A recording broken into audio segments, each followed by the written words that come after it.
है पूरे हिंदुस्तान में 2018 से क्या है 21वें से कर हुकूमत हमारे प्रधानमंत्री नरेंद्र मोदी के प्राइम मिनिस्टर है उनके तरफ से क्या है पोषण अभियान उनके स्कीम पूरी चलाई जा रही है पूरे हिंदुस्तान में। तो इससे क्या फायदा है?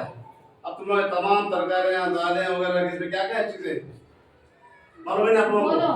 अंडे में क्या है, गुड़ में क्या है, शक्कर में क्या है, तेल में, दही, दूध में, ये तमाम चीजें खाने से क्या है हमारे जिस्म का है ताकत मिलती है। और इसी बात से ये कुरकुरे वगैरह खाते हो तुम लोग उस पर क्या होता ये तमाम प्लास्टिक से बने चीजें हैं। कुरकुरे वगैरह बाद तुम लोग खा रहे ना और नड़ेला खा रहे सब प्लास्टिक के जला के देखो क्या है उसमें वो खाने से क्या है तुम्हारे सेहत को नुकसान होता।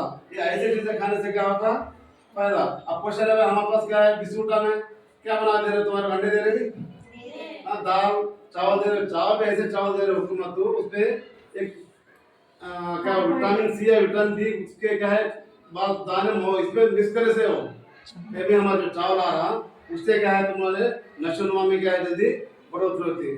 बस इतना कहते हुए अपने बात खत्म करता हूँ।